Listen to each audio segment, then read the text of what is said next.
Hello and welcome to the Friday stream. Happy Friday, everybody. Hope everybody's having a great day. I am your hostess, Lisa. Welcome to the stream. So exciting to be with you guys as always. I'm in yet another new location this week. I don't know where I'll be next week, but um, today we are talking about the history of women in sports. I did a poll. This was not the top rated thing on the poll, but this channel is not a democracy. It's a dictatorship, a benevolent one. But yeah.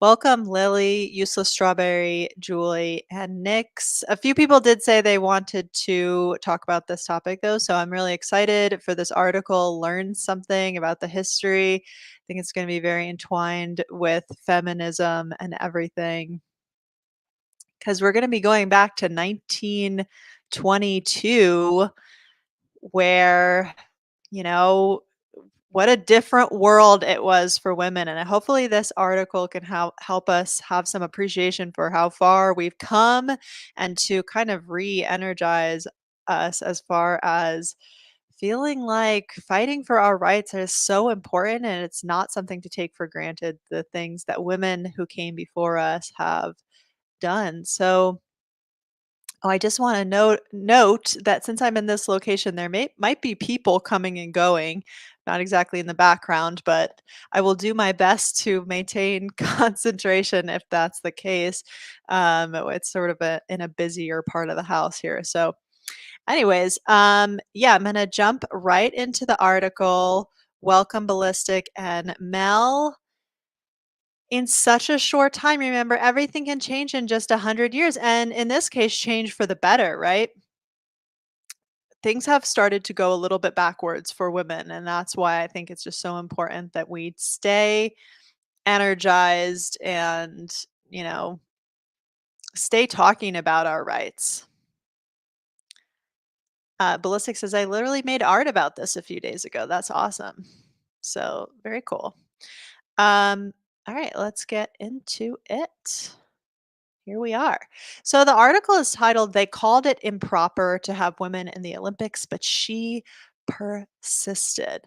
A century ago, Alice Milliat fought for the inclusion of female athletes in the Olympics. Her contribution, long overlooked, is now being recognized.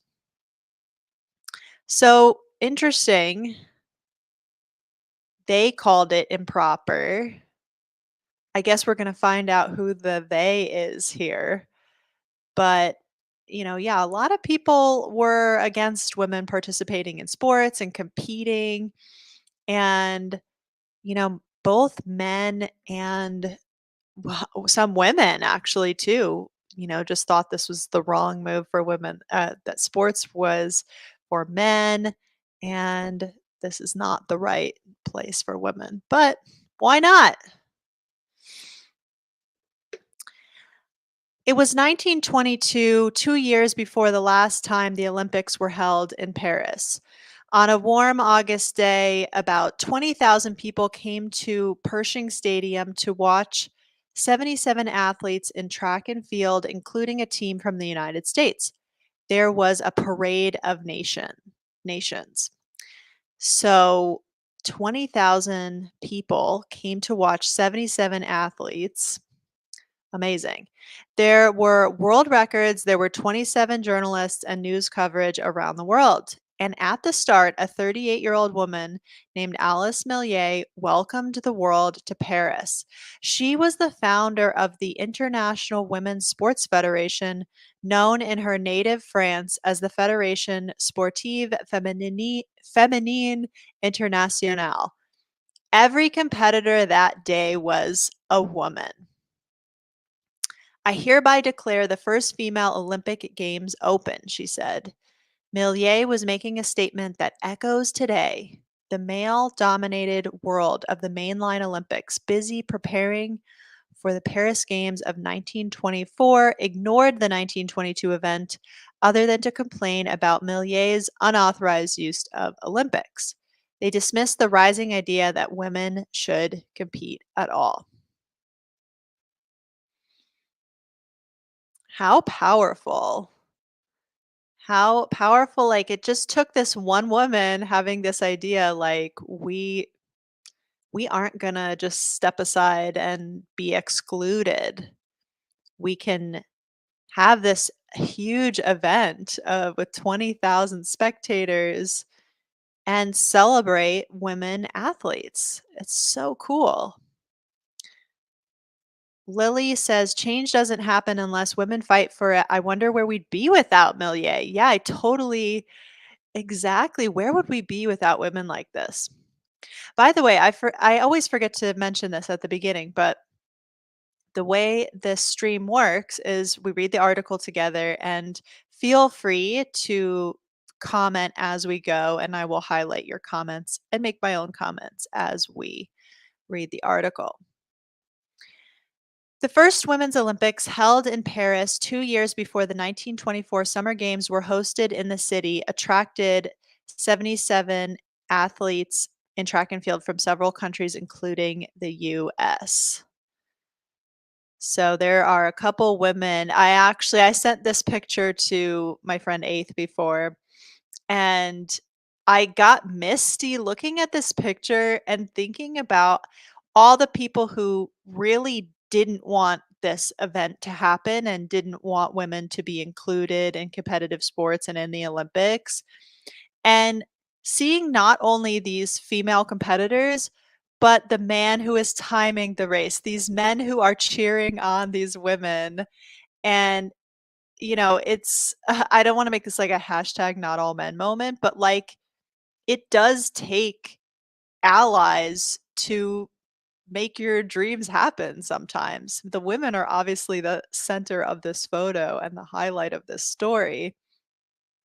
But, just seeing that there are people out there who will support us in fighting for our rights and that support is important, in my opinion. Not everyone will feel that way, but I do think that, and I do feel like emotional when I see that kind of support. It's pretty amazing, in my opinion. Britain's Nora Calibout won 6 medals in the 1922 Women's Olympics. Marie Mejlikova of Czechoslovakia was a record-setting sprinter and long jumper.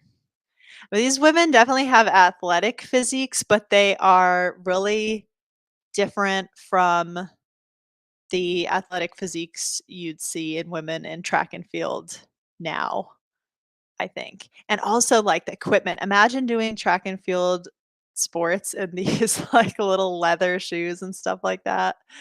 Pretty wild. The 1924 Paris Games had a smattering of female athletes, 135 women out of 3,089 competitors. But the Olympics hardly welcomed their participation beyond just a few events, such as swimming and tennis. There were no women's competitions in most sports, including track and field, soccer, rowing, cycling, and even gymnastics. So the Paris Games did have some female competitors, but it was a really tiny fraction. I think that's about 3%. And um, they were mostly in sports like swimming and tennis, and they were really left out of a lot of the Olympics. Definitely training has evolved, and you see this is sort of like the nexus of all of this stuff, like, if it we stand on the shoulders of the women that came before us, and we're so lucky and so fortunate to stand on the shoulders of the women who came before us. Pierre de Coubertin, the founder and leader of the modern Olympics, made his attitude known repeatedly over the years. Having women in the Olympics, he said in 1912, is impractical, uninteresting, ungainly, and I do not hesitate to add, improper. So, very sexist. I guess we can add that to our criticisms of the Olympics, is that its origin was very sexist.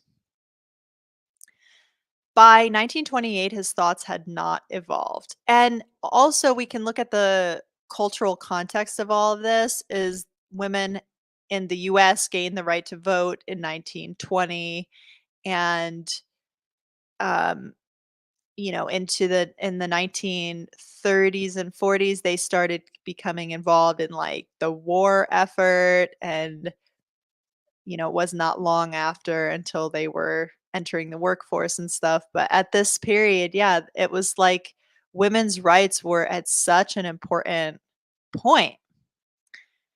Ungainly ladies unite. Totally. As to the admission of women to the games, I remain strongly against it, he said that year. He died in 1937 and has been heralded as a visionary of sport.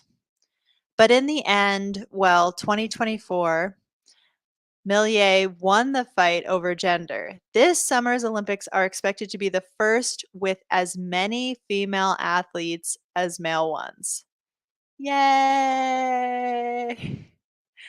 That that's amazing.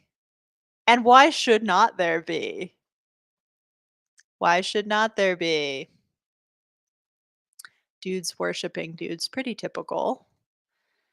Milliet, 100 years after the Paris Olympics, is finally getting recognition as a pioneer.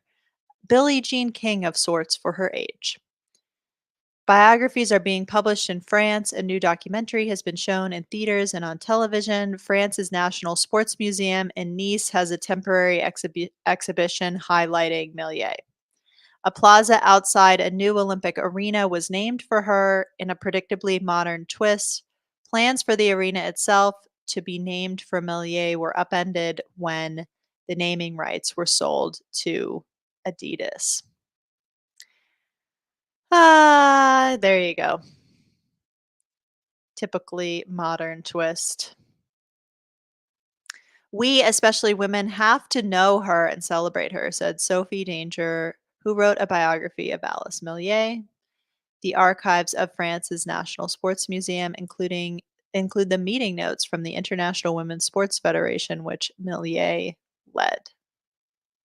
What an amazing leader. Timed for this year's Olympics, the National Sports Museum in Nice has a temporary exhibition on the pioneers of women's sports from a century ago. That women can participate in sports is largely thanks to her. That there are women in the Olympics is thanks to her, said Sophie Danger, the author of a new book, Alice Milliet, the Olympic Woman, available for now only in French. Every time I put on my sneakers, I think of this woman.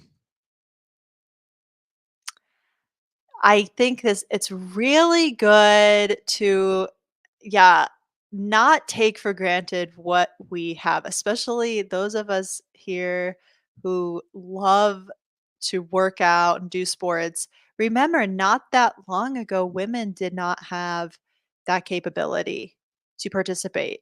I mean, going back even a little further, men also didn't. Sports and physical activity has been kind of a modern invention. But women's participation specifically, it wasn't long ago where they would say, don't run or else your uterus will fall out.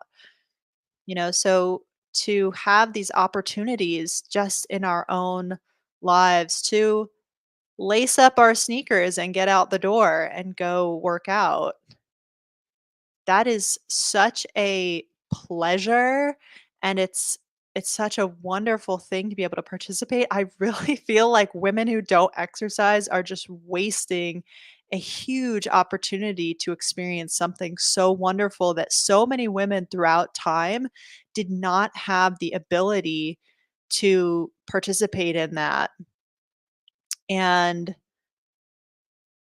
yeah, I think I have said it before, but I think like the literally the cornerstone of a woman's feminist activism should be her own self-care first, with her fitness as a massive priority. And this is just another reason to add to why I feel that way is that historically it's like our duty to take advantage of these things that women before us would have loved to have the opportunity to do, but they didn't. And it's like voting. Like, I just really believe in voting. But so many women wanted to vote and they died before they ever got the chance to. And, this is kind of the same thing. Lily says, we really need to grow in our strength. Don't waste the efforts of women of the past working out to look hot for men. Do it for you. I totally agree. That's the other thing. And I've talked about this in the past that I was sort of, when I first got into radical feminism, that I was sort of misled down this path of thinking that um, working out is actually toxic. It's not a good thing for women to do. Women should be putting their attention and energy elsewhere, that we should be like spending our time just to sort of intellectual academic pursuits and activism and stuff like that. And that fitness is really something that women only do for the male gaze or whatever. And I could not have been more wrong and more misled by those kinds of ideas. So, this is part of my own evolution, is realizing like just you can do fitness for you. That is possible. I want all women to know that it's not about being like hot or being thin or whatever. Like, so many women have just totally intermarried those ideas to each other, that's what fitness is for women. Um, and it's not. It doesn't have to be. Useless says, because of radical feminism, I have begun working out and gotten really healthy, living my best life. I am like so happy to hear that. I love that so much. That's awesome. Yeah, I've evolved my thinking on all of this stuff, and this is like what I want to promote now. Just how important I think it is. Like I said, I really think it should be the cornerstone of every woman's life, is getting as optimally healthy as you can. And fitness is a huge part of that. Diet is a huge part of that, like as in eating a healthy diet, not starving yourself. Um, Sleep, hygiene, all of these things, they all fit in, but definitely fitness is so important. And again, this was something that was denied to women for like centuries, right?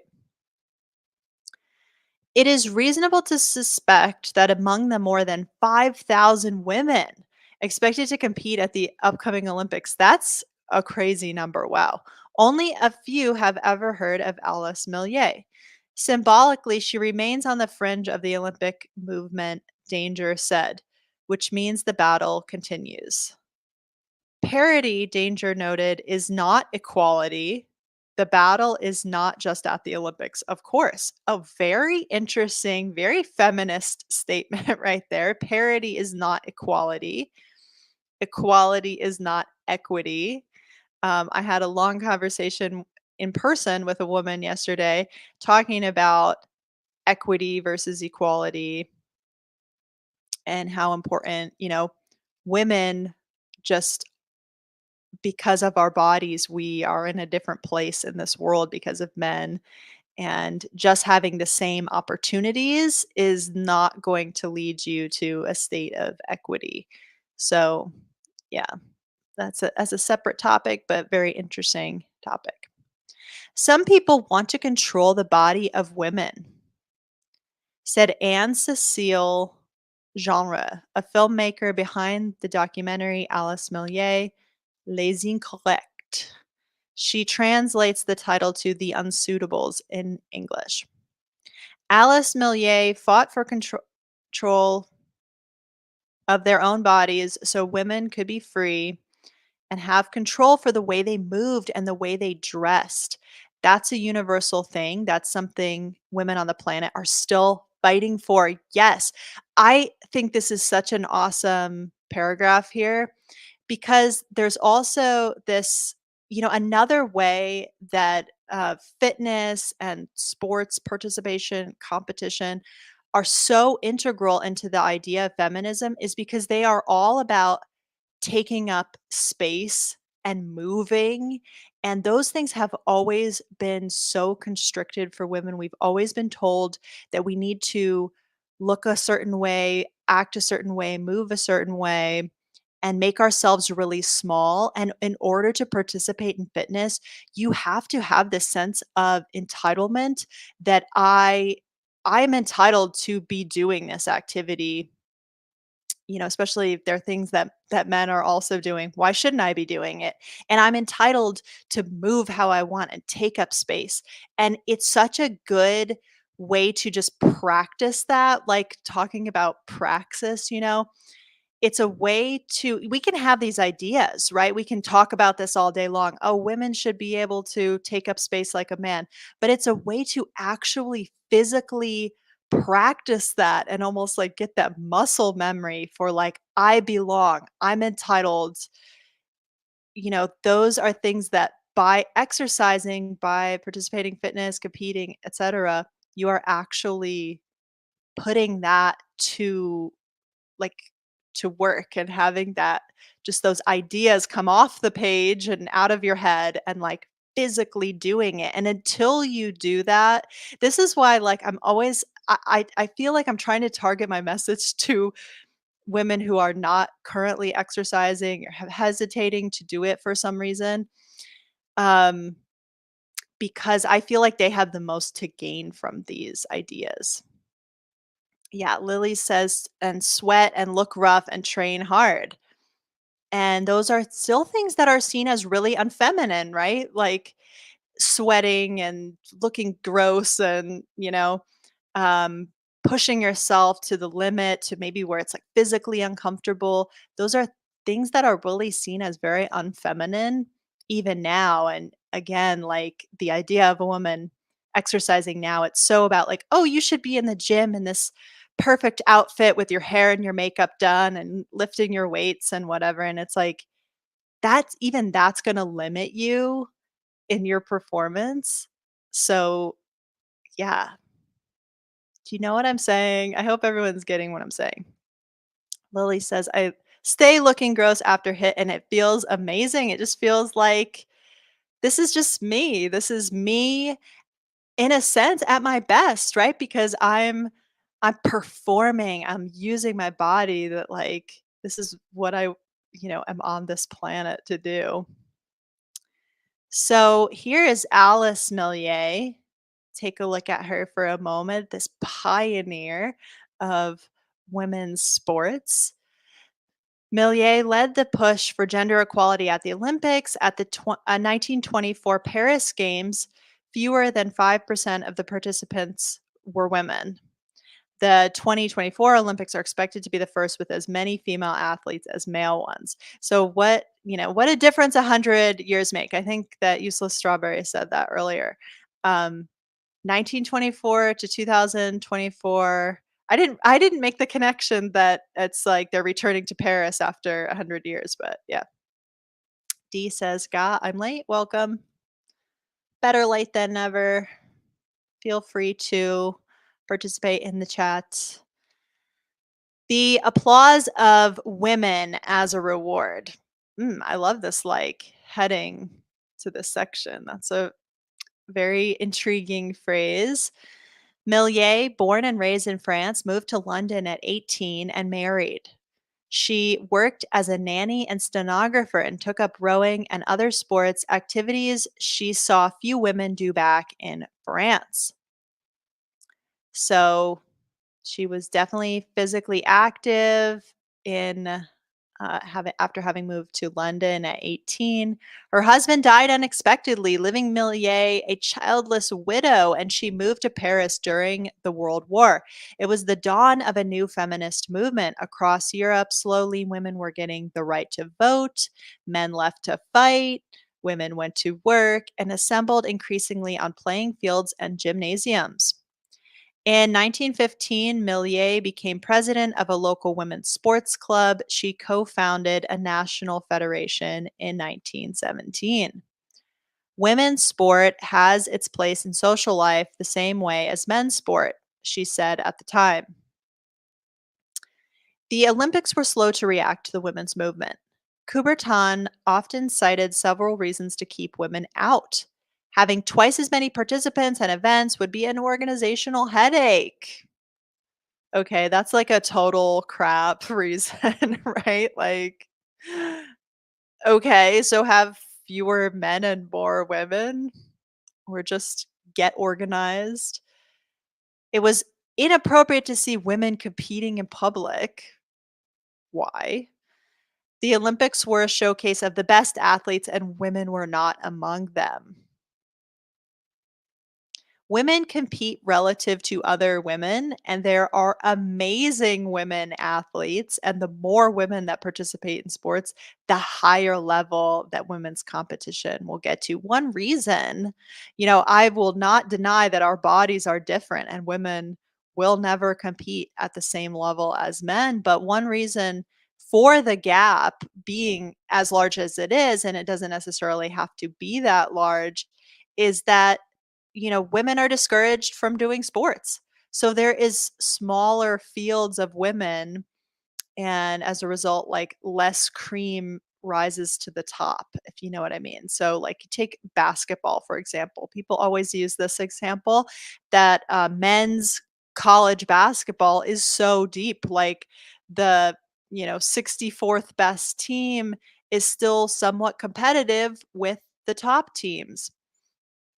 And when you get to women's college basketball, it's really like maybe only 10 or 20 teams that are really in that very competitive level because there's just fewer women play the sport. Like they just don't have the numbers. And it's kind of crazy too because population wise, we're the same, right? There's even more women than there are men in America. And yet, um, there's fewer participants in certain sports. So, and it may be, women choose other sports to do, but in some cases is that they're not participating at all. And there you have it. So, the best athletes, yeah, women are not gonna be competitive against men. That does not mean that they can't find reward in competition or that their sports can be really entertaining to watch them competing amongst themselves, and there's nothing wrong with that, and it should also not be used to discourage women from participating in the first place because the more the women that do it, the higher the level of competition will be, etcetera. Um, uh, I'm gonna say this name, Elias. How are you, Lisa? I'm at the gym enjoying your stream while working out. We love to hear it. Chef's kiss to you. Have a great workout. Lily says, and women's skill, technique, and dedication to sport is not less than men's. We're physiologically different, but I don't think that means we're worse athletes. I totally agree. It's different. It's not a matter of better or worse, it's a matter of difference. And celebrating our differences and our diversity is like, it's the best way to experience humanity. I don't know. It's the best expression of humanity when we are cheering each other on for our differences rather than saying, "Oh, you're different. You can't participate." What about, the Paralympics? Would you say, "Oh, well, those people aren't the best athletes, so they shouldn't compete?" Like, no, they are different. They have a different set of challenges, they have different physiology, and they can compete amongst themselves and have, like, an amazing competitive experience. It can be very entertaining for an audience to watch, and why not? That's the good question, why not? D says little girls aren't really socialized to pursue or participate in sports. Definitely not. Socialization for girls is not, it's around being kind of quieter, more collaborative type play, even going back to like really young ages. And, I don't know, tea parties and princess games and stuff. Meanwhile, the boys are outside running around, roughhousing, etc.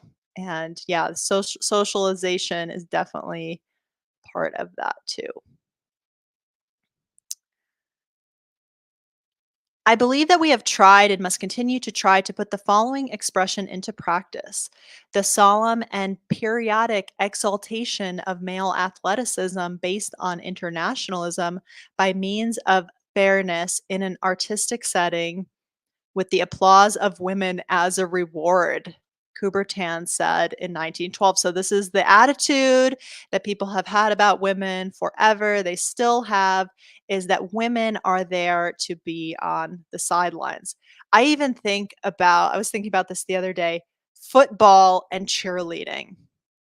I went to a school board meeting a little while ago, and I swear to God, 2/3 of the meeting was just about football. I just went, on a lark, for my own interests to participate in my local politics and just get a flavor of it. I don't have a dog in the fight when it comes to the school board besides the fact that I'm a taxpayer. But, I was like, everything's so football oriented, and I'm like, "Yeah, only boys play football." And then some people were talking about cheerleading, and I'm just like, "Dude, the contrast, like, cheerleading it could be, its own thing, and sure, of course, that can be very impressive, like, what they do, but the vibe, right? They're so you guys get it, I don't have to explain it, okay.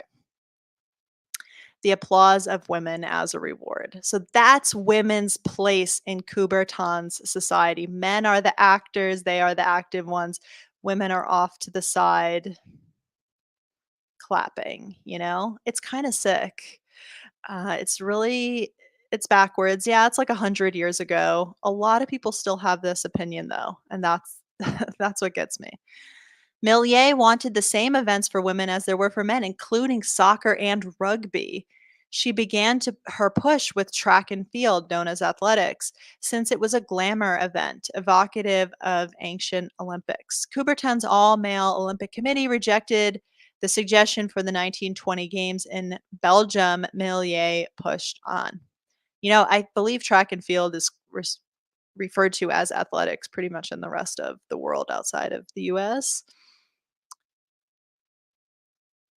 As an aside, the 1922 Women's Olympics in Paris featured a team from the United States. Very cool. We love it. I can't get over the shoes. Oh my gosh, all the foot problems I've had. I can't imagine, these are just their shoes to, like, march in the little parade or whatever, but, like, what they competed in was not that different. Camille Saby of the United States competed in the long jump. How sick to go to Paris in 1922, probably on a boat. Um, well, almost certainly on a boat, right? And, go from the US to Paris and then compete in this sport. Very cool. Once again, you got everybody, it looks like maybe a couple women over here, and then all the men around who these men had to not have that attitude. I guess that was my point, right? Coubertin, and there were definitely certainly other men like that who were like, "Nah, this is not for you." And these women and these men were like, "No, we're putting on this event. Like, forget you. This is for us." And they all believed it. Everyone in this picture believed that. And I think that's, to me, very powerful. You have to look for allies when you can find them, I think. Useless says in Europe, cheerleading is a mainstream sport and American football is not. That's very interesting. Thank you for sharing that. Um, and yeah, obviously, cheerleading can be every bit as athletic as football. I think it's the perception as this thing that is just done to like boost football or basketball or whatever sport. I always did though think that it's kind of cool, like when they have the women's basketball tournaments and then they have women cheerleaders. Something about that does feel right to me. Like I think that women cheering on other women is like so cool. So I don't know. It doesn't have the same sexism vibe when it's women cheerleaders cheering on a women's team. In that case, I'm like probably okay with it. In 1921, Siegfried Edstrom, who was the first president of track and field's global governing body and an influential member of the IOC, held an international women's meet in Monte Carlo. Milliat was not impressed. She felt it had been as a photo opportunity, not a serious competition. Putting women's sports under the leadership of men, she believed, was a way for men to maintain control. Interesting take. Milliet soon founded the International Women's Sports Federation, which pulled a growing number of national federations under one umbrella, brought technical standards to sports events, and consolidated record keeping. She was named president, and there were regular meetings and copious notes taken. Milliet understood the power of publicity. Newspapers, especially in France, covered her and women's sports regularly. She organized women's soccer matches, including one in Manchester, England in 1920 that attracted 25,000 spectators. People will often make the argument that there is nobody wants to watch women's sports. Nobody cares about women's sports. But that is proven false time and time again. And maybe at this point, I guess the devil's argument that like, oh, people are just watching it because it is this like freak show or something, like because it's such an unusual thing at that point. But yeah, throughout time, there's always been an audience for women's sports. That is. Then she set her sights on the Olympics, and she would use that word for her event scheduled every 4 years between the cycles of Coubertin's mostly male Olympic Games. To her, Olympics was just a vocabulary word, Danger said. She was intelligent and funny. She said, if they don't grant our request to join the Olympic Games, we will continue to organize our own. At the International Women's Sports Federation meeting in 1926, Milliet addressed the women's issue and the push into the Olympics. Participation in the Olympic Games can only be understood if it is total. Women's sport having proven itself and should not serve as an experiment for the Olympic Committee, the group's report read. Such limited participation cannot serve the propaganda of women's sports. Milliet agreed to stop using Olympics if the Olympics let women compete in athletics. A deal was struck. What a little negotiating tactic there. A deal was struck. I mean, she made herself powerful. She made herself someone that they felt they needed to negotiate with. She really organized a very notable event that was something now the Olympics was like, "Oh, we gotta do something about this." A deal was struck, and in 1928, the Summer Olympics in Amsterdam had women's track and field for the first time. Milliet wanted 10 events, but the women were granted 5. Milliet was selected as a judge, the only female face in a sea of men. Yeah, she is awesome. Like, this is so cool. What a cool thing to learn about. Ballistic says, I keep wanting to get into roller skating, but every time I do try, I see kids doing so much better than me. It kind of keeps me from trying. Don't judge yourself against anyone else. Compare and despair is what they say. Um, get out there and do it. And, if you want to compare yourself to anyone, compare yourself to the version of you that would be home sitting on the couch and not doing it because you're afraid. So, yeah, I would really encourage you to get out and do that if that's something you want to do. I think roller skating's super cool. Um, and as you can improve, you can compare yourself to, you before. But don't compare yourself to little kids. Who cares about that? When I go to the gym, I'm like, all the little kids are climbing 10 times harder than me, but I'm there and I'm doing it. And I'm comparing myself to the version of me that stayed home on the couch. Useless says female soccer was banned in Britain because it was too popular. Read on it. Super interesting. She didn't oh my god, I just got chills reading this comment. She didn't wait for things to happen, she made things happen, says DA. Yeah, very cool. She didn't wait, and we all have her to thank for the fact that we're gonna get to watch the Olympics in a few weeks, and we're gonna get to see all amazing women participate This is where it all started. Very cool. Milliat agreed to drop the term Olympics from the women's game if the Olympics allowed women to compete in track and field in 1928. She served as the lone female judge for that event. So there she is with all the men. Again, like what a tough lady. I love this. One of Milliet's goals, besides gender equality at the Olympics, was to establish universal rules and record books for women. She oversaw four women's games from 1922 to 1934. Again, I think it's so important to study the history of this stuff because these are things that we just take for granted have always been there. Like the fact that there are rules for women's sports and there are record books for women's sports that didn't exist before.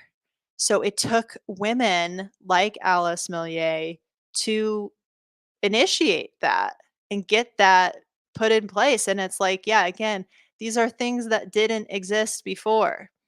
And someone saw the need for that. A woman saw the need for that and said, there's no reason that this should exist for men and not for us. This is also for us. So again, it's that sense of like entitlement and feeling like if men can be doing this, why can't we?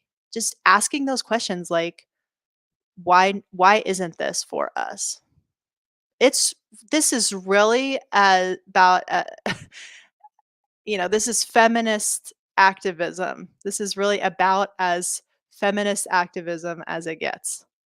It's looking at the world, seeing that men have something that women don't have, asking why or why not, and fighting to get that thing established for women.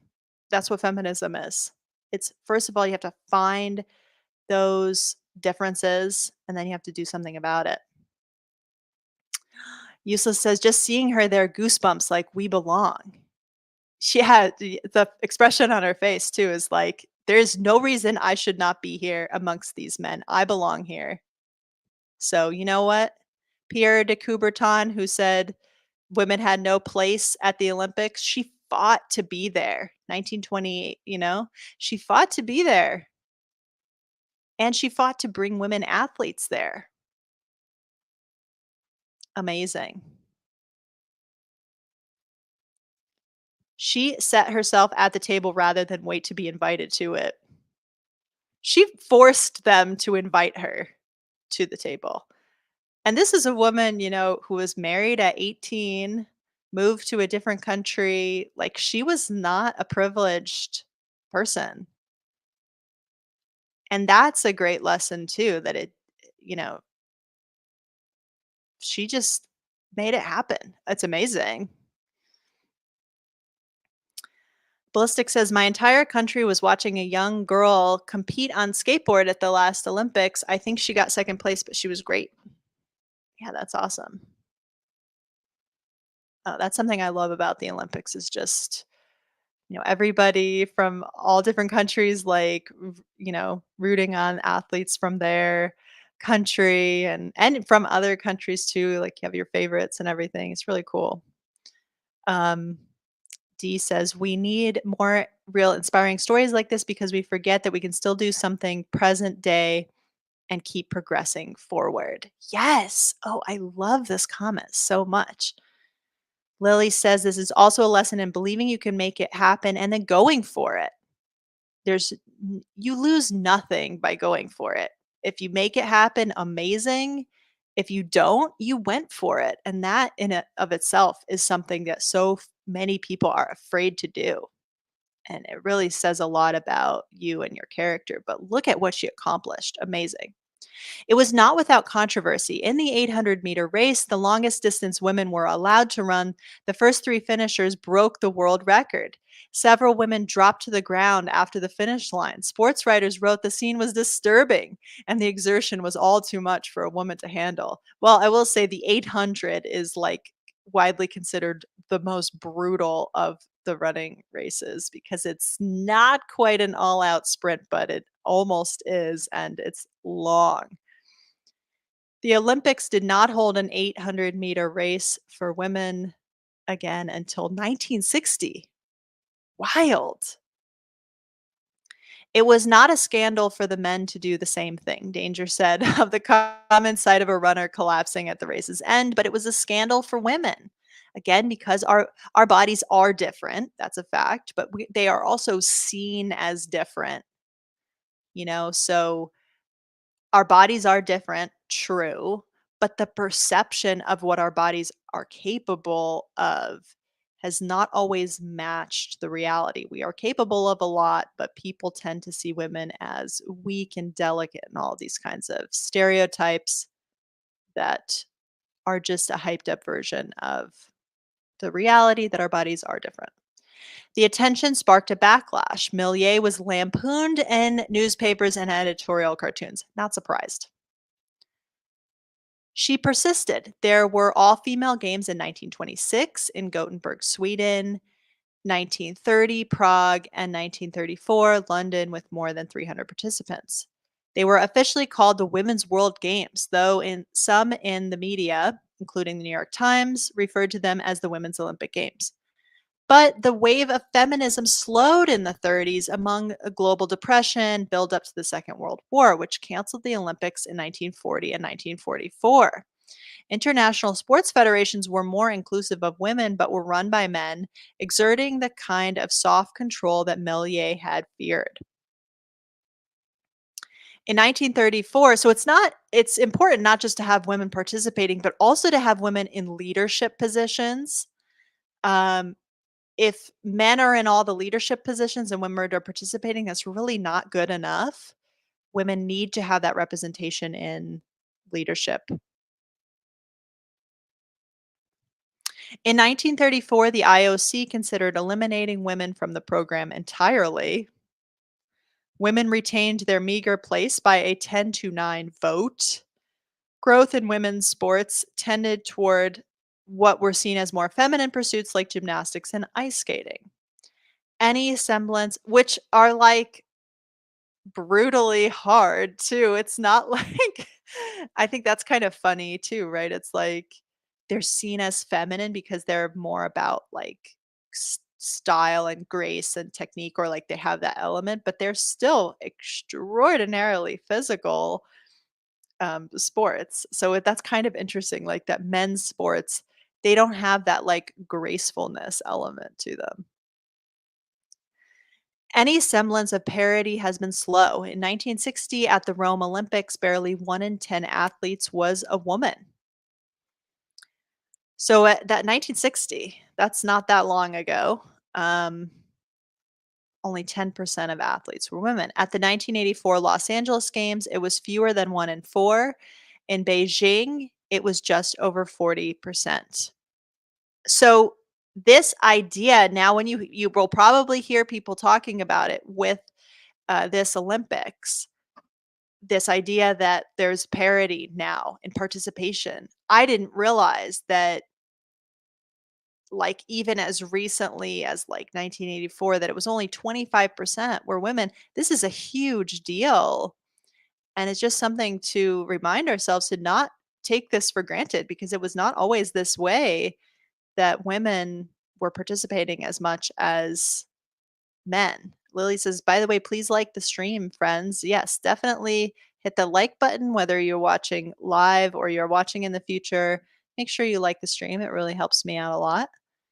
The IOC has turned equity into a mission in the recent years, but not all events are equal. At the Olympics in Paris, while the 50-kilometer race walk for decades considered suitable only for men has been replaced by a mixed relay, women still compete in the 7-event heptathlon, not the 10-event decathlon. I don't know if are any women looking to like change that. That's interesting. I always just saw the heptathlon as like a totally different event, and I'm sure there probably are women who would want to participate in decathlon.